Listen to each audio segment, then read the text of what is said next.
Hello, friends, and welcome to the Optimized Advisor Podcast, where we focus on optimizing the well-being and best practices of insurance and financial professionals today.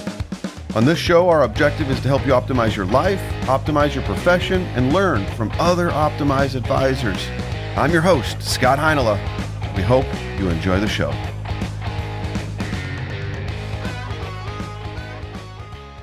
Well, good day to you, Mr. Joe Elsasser. Thank you for joining us. Thanks for having me. It's a real pleasure. This is one thing I've been trying to get put together for you and I for some time. Certainly all the buzz in the world today in insurance and financial services is InsurTech, FinTech. FinTech has certainly been a buzz for probably longer than InsurTech, but it seems like every direction I head now, this InsurTech terminology is being thrown out. And I think you guys cover the facets of really both. Yeah, it's inevitably, if you're looking at a client situation and that client has risk in their life and they're even reasonably conservative or risk averse, then insurance has to be part of the discussion, which means that any financial planning solution that isn't thinking about as InsurTech isn't quite getting there. I couldn't agree with you more. So let me do the proper. Joe is the founder and president of Covizum, financial technology company focused on creating software that improves lives through better financial decisions. Covizum helps financial advisors serving mass-affluent clients in or near retirement and power some of the nation's largest financial planning institutions. My tenure and experience has been predominantly with Social Security timing, but there are four main products that you offer. I loved the video it's a 2-minute video. So for anybody who's interested in exploring a little bit further, wonderful website, wonderful content, lots of access to information that's completely free and accessible to anybody. But you do a great little dissertation, if you will, of the 4 different facets and the reasons why. But before we do that and unpack some of that, if you can just talk a little bit about the beginning of Covizum and your journey to get to where you are today. Sure. Covizum didn't really start as Covizum. A little over a decade ago, considerably over a decade, I guess, sad but true. I was laying out the plans for my own financial planning practice. And the number one thing that topped my list, I guess the greatest difficulty for any financial advisor is inertia. Right? It's so much easier for a client to continue doing whatever it is they're doing than it is for them to make a change. Mm-hmm. So if we can identify those places where they have to make a decision, you think about some of the critical ages that people reach. They hit 62, they hit 65, they hit 66 full retirement age for most people right now. They hit 70 and a half, now 72 required minimum distributions. All these are decision points. And if we can both add value, add real quantifiable value, and demonstrate how we add that value, then we stand a much greater chance of being able to break that inertia, make the client's life better, and ultimately make a client for life. So that's how everything that became Covizum started was, hey, how do I make a practice that can grow based on marketable value rather than grow just by, calling my 200 closest friends? It's interesting. So the very first technology that you created, was it Social Security timing? Actually, there was a bucketing concept that I built ahead of Social Security timing. But the first, call it commercial success, was Social Security timing. Okay. And that has something that's been really scaled to many institutions, correct? I mean, insurance companies, financial service firms. I mean, it's broadly used. And your capabilities allow you to partner with firms and private label that software. And so even though you might not see it as Social Security timing, we've certainly run into it, in many different places across the industry. Oh, yeah. With a variety of different financial institutions, you'll see white label versions of us, and you'll notice maybe some similarities in the report, or if you read all the disclosures on the very back page, you might see our name mentioned. Okay, so talking a little bit, just a moment or two about Social Security. Certainly, you have a very, very good handle on the curve of boomers retiring, and in our industry, would have been 3-4 years ago, where it was like everybody was targeting and marketing Social Security maximization strategies, and that was the hot button for boomers and retirees. Is it still the case? If not, what other hot areas are you seeing today? Sure. I mean, you rewind, just think 10 years ago when we started, 11 years ago when we started, you had the file and suspend and restricted application, which those techniques were available until November of 2015, the bipartisan, December of 2015, the Bipartisan Budget Act ultimately phased those out. And so while they were around, most consumers didn't know about them. Most advisors really just started to learn about them. And you really needed to have software in order to identify appropriate ages to do many of those techniques. And so at the same time, though, when we started, we named the company Social Security Timing because we didn't expect that those techniques would last forever. And when you take a step back and you say, you know what, in my case, this is a lot about my mom and dad, right? They've Right. got to make decisions. And at the top of middle income, upper middle income people's decision list is, when do I take Social Security? And for most people, claiming early doesn't make sense. So how can I quantify that decision? How can I quantify the value of the decision and actually visually demonstrate for them why the common knowledge of claiming early is often wrong? So is it still a hot button? It absolutely is a hot button with people who are on the cusp of retirement. Does it have the shiny marketing that it did with file and suspend and restricted application? Maybe not as much, but ultimately it still does resonate with clients. Mm-hmm. Yeah, I mean, at the end of the day, I still have I should be educated in the sense that, I would argue people still knee-jerk reaction, or I would say ignorant reaction. Ignorant, not necessarily being a negative term in the context here. It's just simply they don't know any better. And so most people probably still turn on benefits at age 62 or early, Yeah. not knowing the consequences of waiting till at least full retirement age. Yeah, absolutely. And there was a paper, I think it was Boston College Center for Retirement Research. And the paper was called, "Why Do Married Men Claim Social Security Early? Ignorance or Caddishness?" That was the name of the paper. I'm thinking it was Boston College, but and it's interesting because I think that concept that the higher wage earners benefit continues for as long as either member of the couple is alive. Mhm.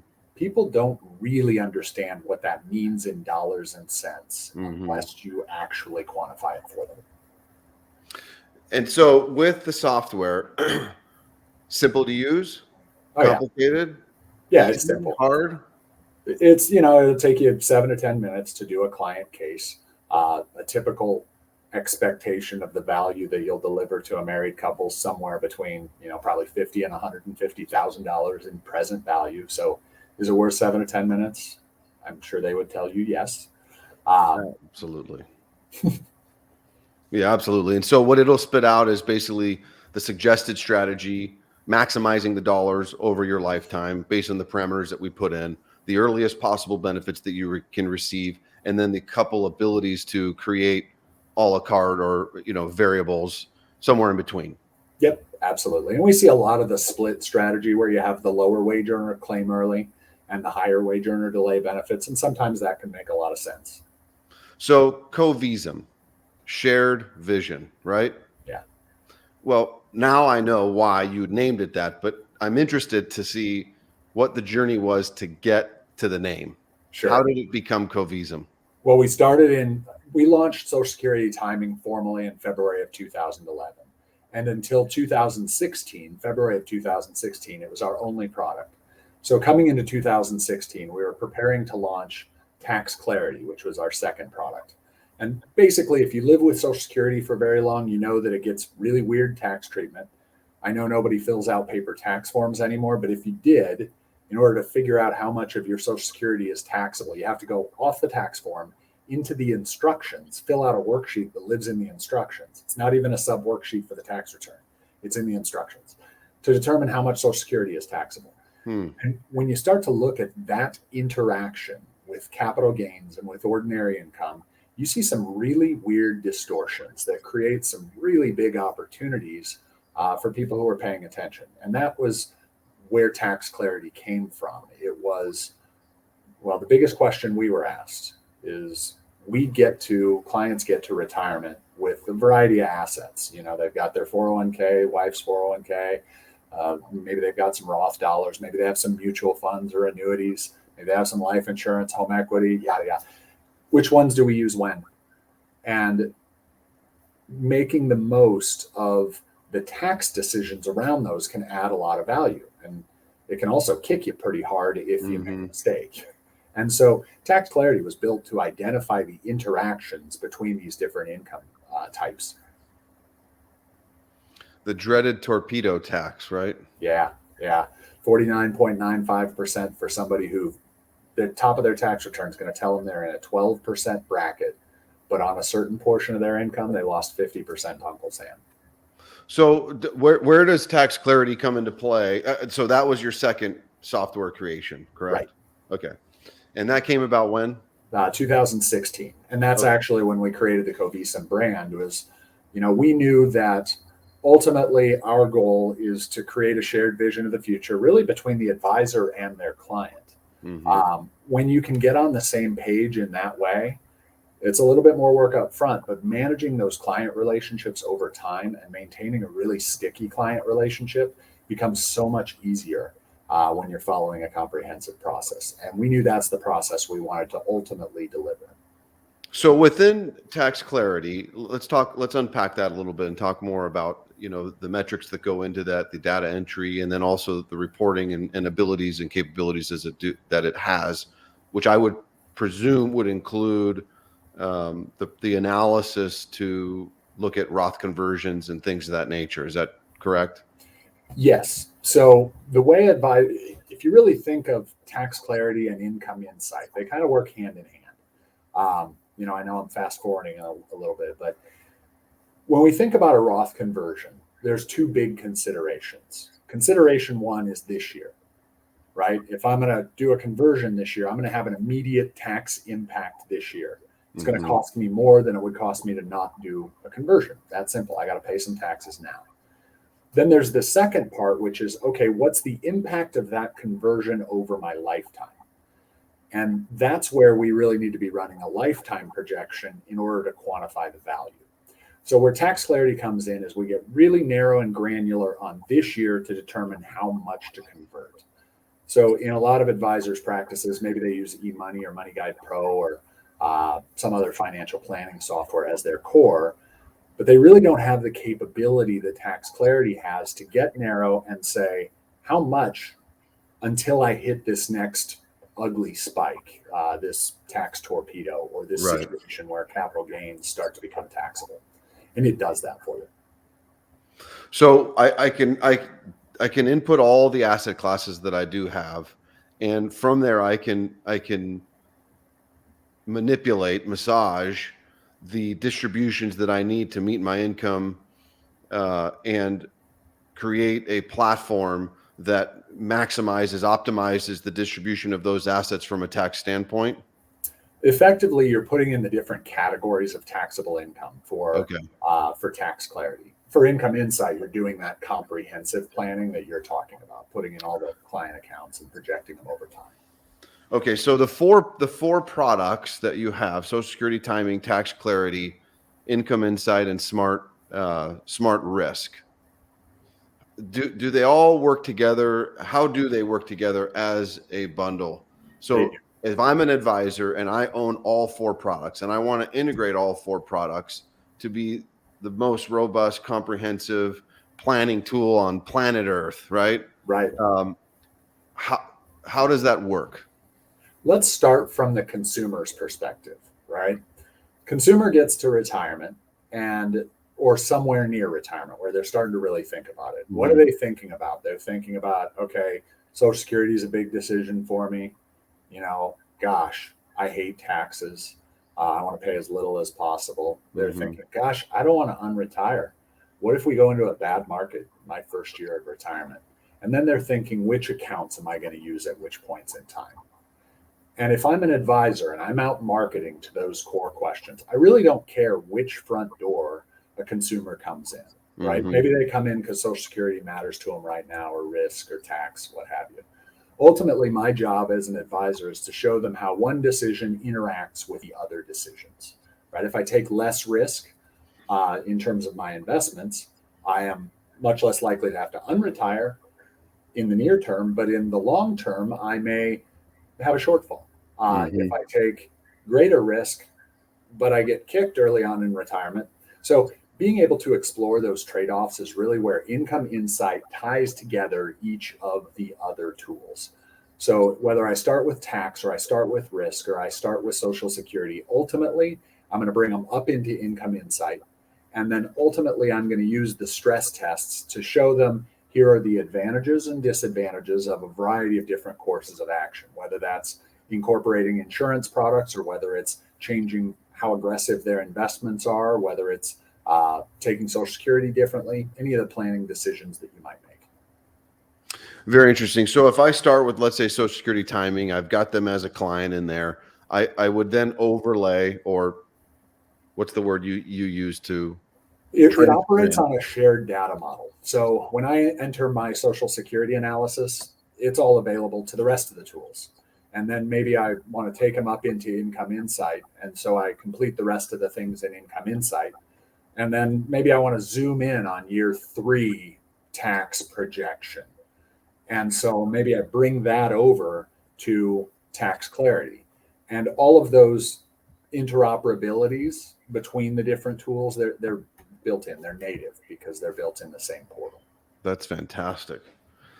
So how does that really, from your perspective, differentiate your software and the platform that you have through those 4 different tools to some of the other competitors that you would have? I think the real question, when an advisor looks at their practice and they say, who do I want to serve better than anyone else? If an advisor starts with that question, and the answer is, I want to serve people who are in retirement transition and beyond, right? Mm-hmm. I want to help people have better retirements. Then using, let's call it generic financial planning software that's not specifically built to help any one audience, doesn't showcase their value and doesn't answer the client's questions as well as software that is built specifically to help that population. I think that's where we shine, is when you have an advisor who knows that he or she wants to be better than anyone else at retirement income. The suite of tools here answers those questions really well.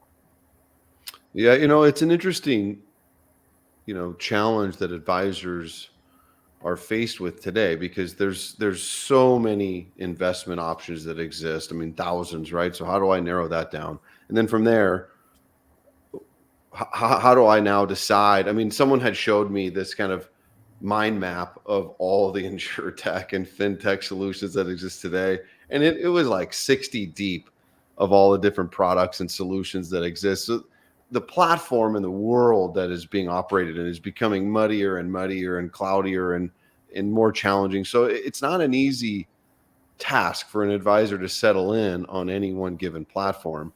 But being a customer and a user of Social Security timing, and to a little extent Tax Clarity, I will tell you, the interface, I've always been so impressed with the ease of the data entry, the efficiency that it provides me, um, from just if expediency to loading in the content, loading in the information, and then adjusting alternatives, which to me is just a wonderful tool to use, and a great way for people to. It's like whenever I go buy something, I always say, with the sales rep, they're saying, well, you want to buy this, that, or the other. Okay, show me good, better, and best. And typically I'll fall on the better version, Mhm. somewhere in between. And I would think that most people, consumers, would fall in the same way from a financial planning standpoint. It's like,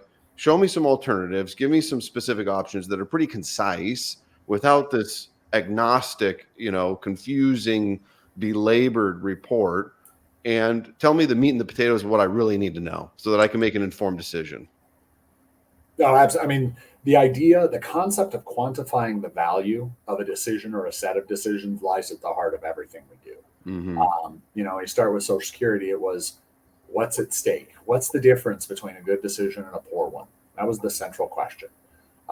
You look at Income Insight, and it's how long does your money last, and what's left over to the people or causes you care about. Does it last through retirement? Does it last through retirement even if some, you know, not so fortunate things happen, or even unfortunate things? Are you still okay? If not, what do you do? Yeah, I'll tell you right now, right? There probably aren't any two hotter topics than taxes and inflation right now. Yeah, the transitory inflation, right? Yes. So what are you seeing in that regard? Just I mean, you have access to firms and advisors all across the country. What words and messaging or questions, concerns, whatever it is that you're seeing in those capacities, and certainly you have two direct solutions to help put hopefully people's mind at ease. Right. So, I mean, my crystal ball is as foggy as the next guy. But when you think about You Social don't have all the answers. when you think about Social Security, it is one of the very few inflation-adjusted, longevity-protected income streams out there. And so, maximizing Social Security in a higher inflation rate environment is a really, really valuable step. Mm-hmm. We do see people using higher projected rates of inflation in income plans. Just to say, okay, given a higher rate of inflation and maybe a little bit lower real return over inflation from assets, is the client still okay? And that's certainly something we can see in Income Insight. All right. So pivoting a little bit to that and diving into some of these particular topics, I found your website, the top 10 blog posts for 2021. These are all posts that your firm is putting out there, right? You're not borrowing from anybody. You're authoring these, so to speak. Yeah. Great content, by the way. And there is a few in there so that I'd like to just kind of touch on a little bit. Number one. So first of all, how did you decide that these were the top 10s? Because these were the most viewed. That was the metric. Most viewed, most forwarded, most referenced. Okay. So number one, just for listeners, is the taxable Social Security calculator. So to think that the concern of, Social Security has gone away is completely false, because as I look through this, Social Security is embedded throughout the top 10. Oh, yeah. And then Roth conversion as a topic would be number two overwhelmingly. Yep. In whatever bullet point you're covering or whatever segment you're unpacking. So the other one too is, tell me more about the Fin Plan Friday. Sure. Is that an ongoing? Friday. Yeah, it's an ongoing, one Friday a month. It's typically the first Friday we release them. It's just somewhere between a 2 and 7 minute video on a financial planning topic. So last month, I think we did effective tax rates versus marginal tax rates versus effective marginal tax rates. Which ones matter in which situations? And it's fun because, you hear people talk about making the most of the 12% bracket, but what does that really mean? You would never, if a client had capital gains on their return, you would never want to just look at the 12% bracket and withdraw that much from an IRA. It would be a terrible idea because on part of it, you'd be paying 27% effective marginal rate because you'd be pushing capital gains out of a 0% and into a 15% bracket. And so with each of these Fin Plan Fridays, the idea is just to take a topic and provide an advisor with a little bit greater understanding in that area, and also hopefully a way that they can communicate that with clients in order to differentiate, that advisor's practice from the guy down the road who just isn't paying attention. Yeah. So with that, I see here also some interesting, interest in the Biden tax plan and Social Security and the Biden administration. I guess now a little bit of a quagmire, if you want to call it that, with the debate between what's the next bill going to be and how that will impact retirees. So I guess that verdict is yet to be determined in some capacities, but some clarity. Yeah. For us, we always want to live in the now, but stress test for the what if, right? So when we build financial plans, Social Security is a great example, right? Right on your statement, on everything you get from Social Security, it says we're going to run out of money if changes aren't made. And if we do run out of money, everyone across the board will experience a 24% benefit cut. Well, what should we do about that? Do we plan as though the 24% benefit cut is going to happen, or do we plan under the current rules? Because historically, there have been fixes that preserve promised benefits.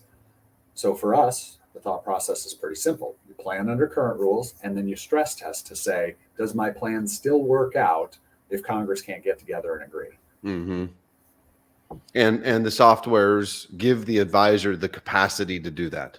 Yeah, and to demonstrate the value of the decision to the client. I think that's what we find is that most frequently, even if that, call it the nightmare scenario where Social Security was allowed to go broke and benefits are cut, people would still collect more value from one of the strategies that's outlined under the current rules than they would by just claiming early out of fear. Mm-hmm. So moving away from clearly the way your firm generates revenue is for subscription services to your software platform. But it's interesting because in so many businesses now, insurance marketing organizations included, it's more than just the direct products and services that we provide that generates our revenue. It's ancillary supports and services, other value added.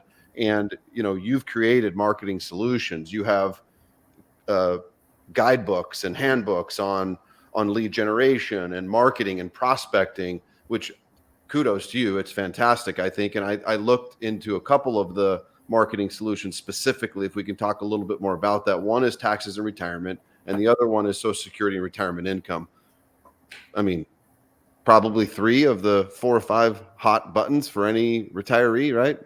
Yeah. And these all started literally more than a decade ago. We began doing in my personal financial planning practice here in Omaha. We started doing library seminars well over a decade ago. And these were the actual seminars that we have used throughout time to grow our own business. And then, of course, other advisors who are, frankly, better than me at their craft have improved and given us feedback over time, which then gets reflected in those seminar presentations. And we share them back out. Those, as well as share graphics, all the guides, those are all included with a subscription. Advisors don't have to pay separate. And the reason is, ultimately, software is not valuable unless it helps you improve a client's life. That's where it becomes valuable. Then it becomes marketable. Then it becomes referable. And so we need to help with the communication of the message as well. It's interesting with the Social Security topic in particular. One of the main objections I would get over the years is who, and I think it's agents. I'd love to get your input and feedback, which I'm bringing this up, but it's like, I feel like this is almost, a bait and switch. Consumers are coming to the seminar because they're hungry and they're directly interested in learning more about Social Security and the planning for Social Security income.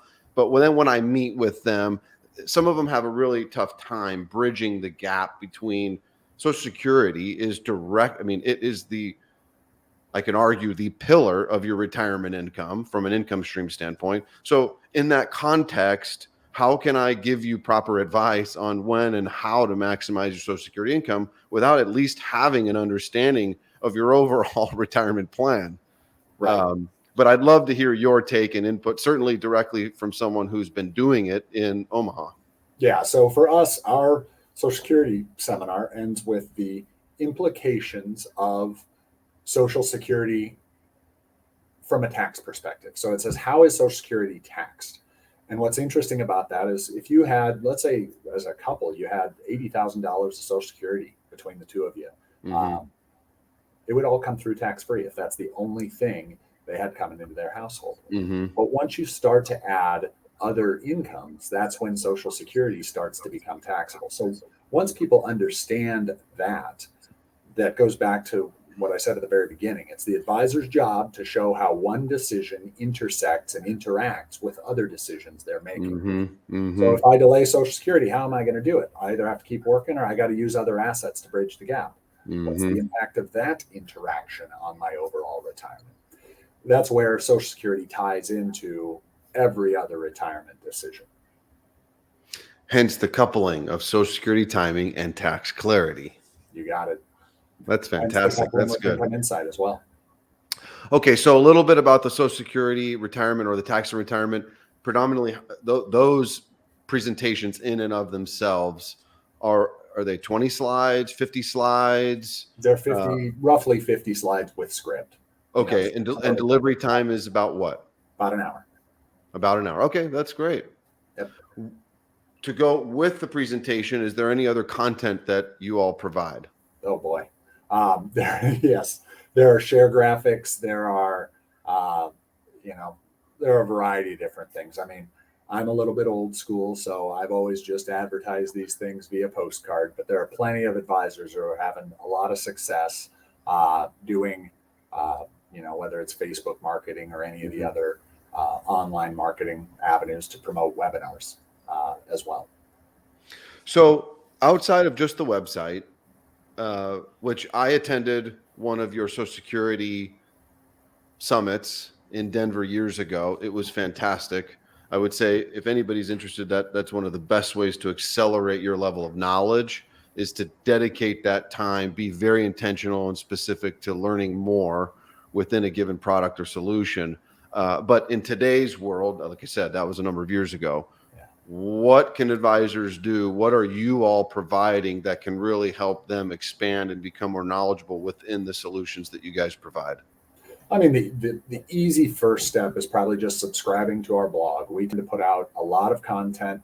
That content is designed to be educational because when advisors know more about some of these processes, then they have a much better ability to differentiate what one tool does and what another tool does. Mm-hmm. And they also have a much better ability to differentiate themselves against other advisors in their community. Or, you think about the typical person, they may distrust or not trust financial advisors, mainly because they don't know what an advisor knows that they don't.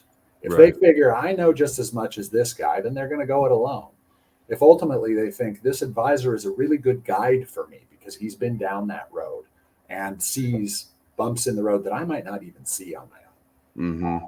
That's when they want to do business with you. Right. Trust is, I think, the biggest hurdle that advisors are faced with today. Mm-hmm. And being more knowledgeable is the foundation for establishing and building that trust. All right. So, website, where can advisors go? Where should they go directly? Sure. Easy way is just go to Covizum.com, just like it's spelled up there, Covizum.com, and then click on the blog, get subscribed there. We do a variety of webinars, ongoing content. There's also a free trial for each tool. And if an advisor signs up for a free trial, they get full access to the support team.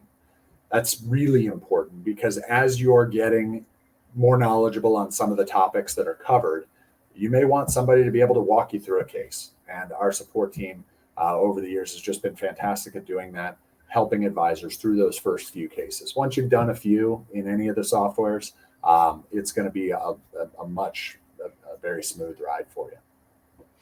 Okay, last one. We didn't touch on this. We'll just take a couple of minutes. We've not talked about smart risk. Sure. Let's take the moment to do that. How is that different from something like a Riskalyze, or am I way off base in what smart risk actually is? No, you're pretty spot on. So Riskalyze did a great job several years ago of really reworking the risk conversation. Riskalyze is based on this idea of, what is your risk tolerance? Mm-hmm. How much can you actually stomach? So your gut, and the advisor's got to have this conversation about risk capacity as well. That's the planning part of the process. How much risk can you take and still meet your goals, even if something bad happens? So the one thing that is really unique about smart risk, Riskalyze is built on the idea of a normal distribution, and that's a bell curve. Mm-hmm. So if you've ever seen a bell curve, you can probably picture it in your mind. The problem with stock market returns is they don't really follow a bell curve. When we get a big dip, it's much bigger than a bell curve would predict. Mm-hmm. For example, if I run Riskalyze on a 60-40 stock bond portfolio, I'm going to see within 95% certainty that I'm likely to be down maybe around 10%, in a given 6-month window. If I use the smart risk methodology, which is heavy tails, it recognizes that big swings are more likely in markets than a normal distribution would predict. I'm going to get a stat like 27% down in 6 months. And when I think about my job as an advisor, I've got a client who's on the cusp of retirement, and their greatest fear is having to unretire because they get a bad market at the wrong time. The last thing I want to do is, I'm going to say, underrepresent the risk that is in the market. I want to have a realistic picture of what that risk looks like. Smart Risk does a really good job of identifying that downside exposure and providing a realistic stress test that you can use either in your other financial planning tool, or of course, if you use the full platform together, it's native in Income Insight.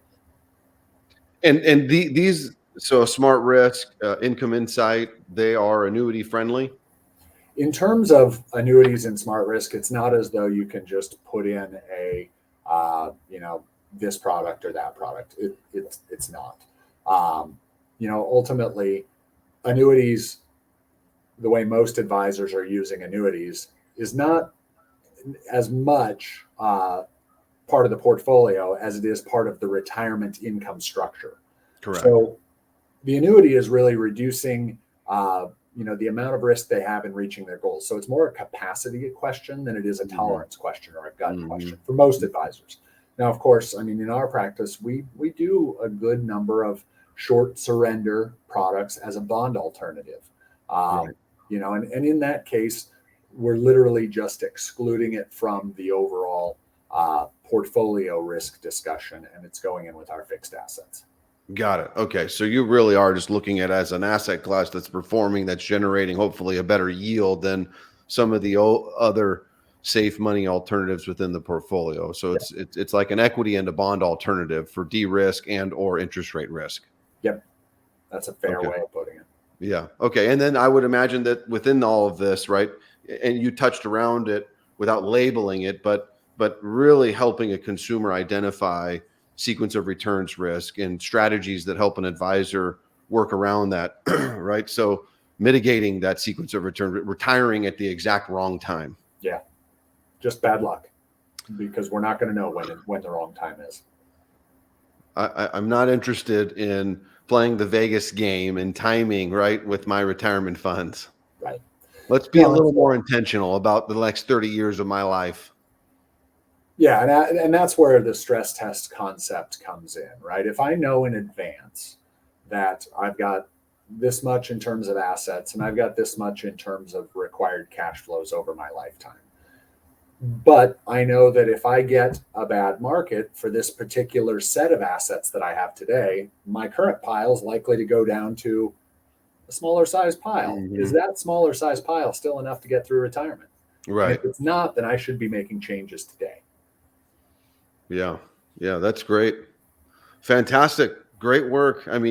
Coming from Social Security timing to truly a comprehensive, robust retirement planning engine is just fantastic to see. And again, the user interface is wonderful. It's simple. That's one of the things me as a consumer, I'm always looking for is this something that's really, really easy to use? And is the interface fresh and clean and current? Because we want to look also and present well to our clients. Right. And that's how the report is set up. The report, there's a lot of, there's a strong engine under this hood. But ultimately, our job as advisors is to move clients to positive action, right? Ultimately, we want them to be in a better position by having worked with us. That's what makes our business marketable and referable. And so all of the communication materials, including the client reports, have always been built with that end in mind. How can I make it simple enough to be actionable and deliver value? And adding the engine for them to prospect and generate new clients, it's fantastic. I'll say lastly too to this, maybe you could touch on this and then we'll wrap up, is I will tell you too from experience over the years, not once have I contacted your team for expert advice where I didn't get what I felt was highly knowledgeable, informative assistance through a source that I have just purely trusted in. So in any context of the relationship that I've had with any advisors, it's like, it's not just a software you're buying, you're also buying access to knowledgeable people that can help answer questions that I don't know the answer to. And as you know, in Social Security, there's so many little nuances, ins and outs, and timing of this, timing of that. And yeah, if I'm doing it long enough, I certainly learn through application, but it takes time. It's a journey. And so is tax planning, and so is any of these other facets. It's also, landscape's always changing. Yeah. That's I'm grateful for the folks we have on the support team, because they're just top-notch people. We survey every customer after every interaction, and every month when we aggregate all those surveys, they get somewhere between 95 and 100% smiley versus neutral or grumpy as the three measures. So 95 to 100% smiley is, I love seeing it. Advisors seem to really enjoy working with them as well. Absolutely. Well, sincerely, Joe, I appreciate your time. This is exactly the category of helping advisors, wealth managers, insurance professionals optimize their practice. Hopefully they enjoyed listening to this as well, and check you all out on Covizum.com, Covisum.com. You got it. Thanks so much for having me on today.